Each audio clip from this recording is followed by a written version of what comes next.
All right, we got a 2-for-1 deal here with TJ Edwards and Khalil Herbert. Both these guys, long day on Radio Row, wrapping it up here, I think for all of us, hopefully. But thanks for stopping by, guys. We appreciate it. Yeah. Appreciate you having me. Yeah. So, chill off season, right? Nothing to talk about? Nothing going on? Just hanging out. Yeah. Yep. Cool. Everything's all good. Yep. How are you guys feeling about, just as you reflected on the season, I guess, TJ, we'll start with you. I think everybody was hoping ends with the win against the Packers at least to go into the offseason. But were you guys still feeling overall like step in the right direction when it was all said and done? Yeah, I mean, I think that start was tough, right? Mm-hmm. It was tough for all of us, especially being in the city of Chicago. It feels like the world is about to end. And I was just proud of our guys for just sticking together. I felt like, that could have went one or two ways, and we found a way to kind of turn those negatives into positives and learn from it and grow and continue to have fun doing what we love. And just it was fun, towards the end of the year there. We were all just flying around, hanging out, making plays, guys just doing what they do. It was awesome. Khalil, you got a chance to talk to Shane Waldron yet? I know he's been making some phone calls. Has he hit you up? No, not yet. I've talked to the new running back coach, though. So I'm excited to see what we do. He's told me some things about the offense, and I talked to a couple guys in Seattle, and they love it. And they love the offense they ran. So You had to try, and you're getting through injury, or you were red hot right before, then you had to work your way back. How's everything right now? everything's good. That month off, it definitely pays dividends. But I've been taking care of everything, so feeling really good to go. When it comes to this new offense, from what you've been able to tell, is it going to be a drastic change? You think there's enough crossover? What do you think? You never know. I don't know.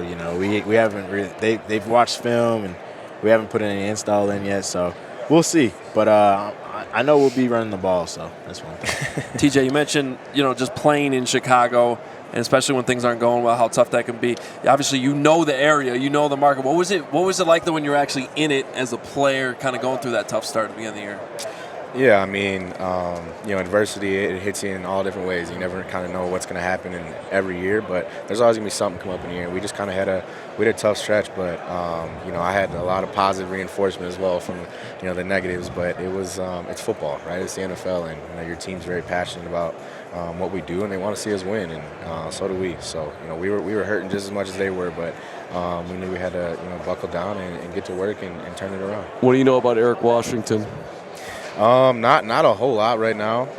Again, I'm excited to kind of see the wrinkles that he brings in and the things he adds. I know he was with Maine as well, so I gotta get some details with Maine and see kind of what's gonna happen. But I'm excited for sure. We talked to Cole earlier today, and he seemed like genuinely happy that Matt Eberflus was coming back. You guys can kind of keep that cohesion. What is it that you guys like about not only playing for him, I guess, but also how he managed to keep things together throughout some of the dips, ups and downs of the season? Yeah, really just, the person he is, Yeah. We learned a lot about each other throughout the offseason. There's different things that he implements that allow you to learn about coaches, players, staff members. And, he brings that energy and that passion every single day. And, guys want to play for him. So just him being himself, being that person every single day, allowed us to go out there, not waver, not lose faith, and just come ready to work every single day. So, How would you bottom line what he does well? If you were Matt Eberflus is in this position because I think he's a guy who, he's not going to get complacent with what happened, right? He's going to take, what we did well, and he's going to continue to build on it, but he's also going to take what we're not doing well, and he's going to fix it. So anytime, and he's also going to look at himself with that as well. So anytime you have your leader is, not only, coaching you up, but he's coaching the coaches up, he's coaching himself up, it's something that you can respect, and it's something that, you want to play for a guy like that. For So sure. that sounds like such a simple thing, like you want to play for the guy, but that's a real thing. Like, it's a real and it's thing. not, and you guys know, I'm sure you guys have been in thing. places at whatever point of your career, from, youth football all the way up to where you're at now, where you probably at some point you probably had a coach that you weren't exactly excited to play for. So how big of a deal is that?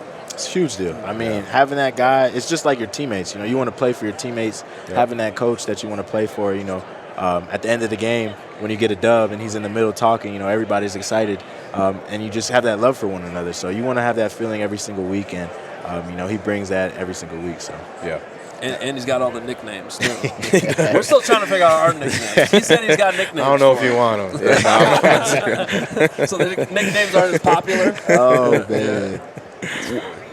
I'm looking at a team that was 7-10 that could have been 10-7, and I'm also hearing you guys talk about how much you love your quarterback. What would it mean to build on what you did last year versus any major changes as far as who's leading the club? Yeah, give it to the defense guy. No, it's again, man. I was just so impressed with how he handled everything this year, and understanding where we're at, and first person that people are going to look at as a quarterback. And I thought he just handled it so well. He handled it like a pro, and just continued to get in there and get better, just like all of us were. We were all in there just grinding and trying to figure it out, and just the way he was calm and composed, and also making those big time explosive plays. And so yeah, I definitely hope he's here to stay, because I know I don't want to play against him. I know that is for sure. Piggybacking off what he said, but really just his leadership. Through all that, sticking together, getting the guys going, bringing that juice to practice, challenging the offense every day. We have a bad period, bringing the offense up, bringing us all together. So just different things like that, we could build off of and carry into next season, and capitalize early on and start off fast. Khalil, you've been with him since the start here. What can you kind of put it into words how tough it's been? I mean, you've had now you're looking at third offense in 4 years. Obviously, there's been adversity, whether it's coaching changes, just where the roster was, what it's now becoming, which seems to be a lot better. Just even for yourself, like just how rocky it's been at times, trying to get everything just on a linear path. Yeah, I mean it's tough. It's the NFL, so there's going to be a lot of changes, whether good or bad. Coaches leaving other positions and this, that, the other. But you just got to find a way to adjust. And I feel like the guys that have been here with me the last couple of years, and even the guys we bring in have done a great job of just adapting and adjusting and being able to flip the script. And that's kind of what we're focused on now into next year's, taking the good from last year, building off it, learning off the bad, and being able to just ride that good and take that into next year. So they're always adding on to that running back room. Do you want to kind of be like, hey, look, right here. Hey. I've been here. Hey, it happens, bro. It's the NFL. Same thing happened in college, high school. Guys come in. Everybody's trying to take a job. So you got to do your job, do your part in the off season, do your job during the season, and bring it. So, I love the competition. Roe did a great job. Deontay did a great job. It just elevated the room.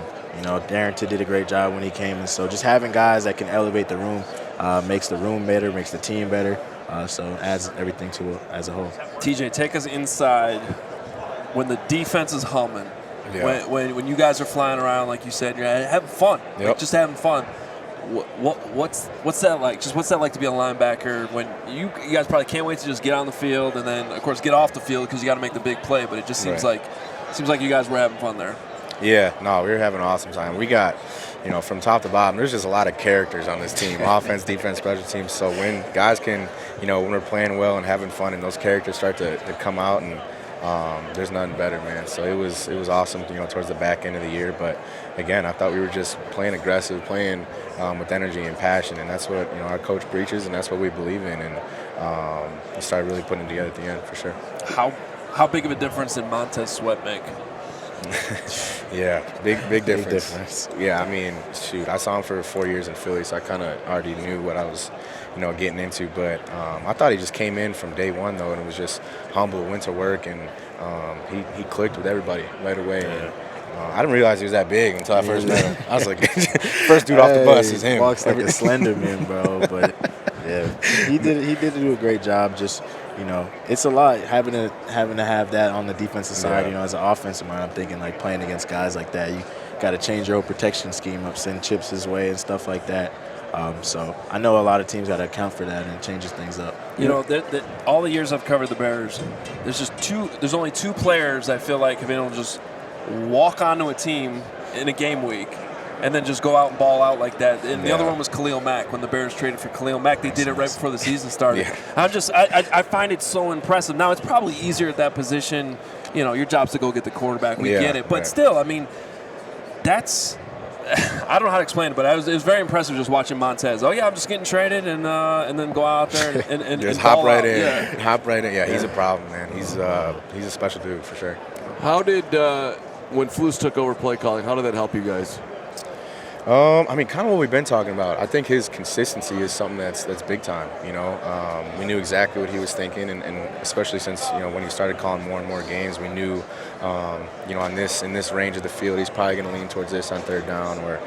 So just having that comfort level is big time as a D, especially a linebacker, right? Because you're getting things set, you're got to know kind of where everyone's at. But I thought he was again the same guy every day, and found ways to get better, not only through us, but with himself as well, and it was fun. All right.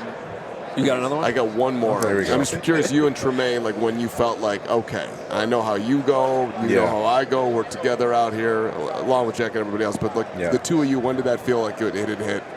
I mean, I thought we did, it's you first coming in, right? You're just getting to know everyone. But I think the one thing that keeps us going is that we're both competitive as hell, right? I think we both, want the best for one another, but we also kind of like secretly want to make sure, you had, how many you have? 10? All right, well, I had 11. So it's like, like we do that all the time. And he's just, he's an awesome dude to be around. But again, just like everyone else on the team, easy to click with, easy to build that chemistry with, and another just massive human being too. I'm like, golly, what's going on right here, bro? But no, it was a good time. You've known Jack Sanborn for a long time, obviously. Yeah. What impressed you the most about this season where, okay, two new guys come in, now he's off the field, obviously, in nickel situations, but it seemed like every time he had to make a play, he's just doing what he does, speaking of consistency. It's a pro. Yeah, it's a pro's pro, man. He's a young dude, too, so for him to understand that is awesome. And I know a lot about Jack, know where he's from, followed his career in Wisconsin. So I know what type of player he is. All the Badgers aren't the same, but I kind of knew what he was about. Hey, the Badgers linebackers, you kind of are all the same. There we go. I'll give you that. So is Luke Fickell going to get this thing turned around for us? Because who knows? We beat VTech. I know that. Who? Ooh, hey man, look, we on the up and up. We turning things around. I know it. Guys, good talking to you. Thanks for stopping by. Really appreciate it. And, appreciate both of you. You guys have a phenomenal locker room, man. Really seriously, appreciate it's you guys. we've seen a lot of different locker rooms. You guys, I know it wasn't an easy season, but a lot of professionals in there, and appreciate the time you always give us too. So, no doubt. All right, guys, have a great offseason. Appreciate you guys. We all silly like the mayor.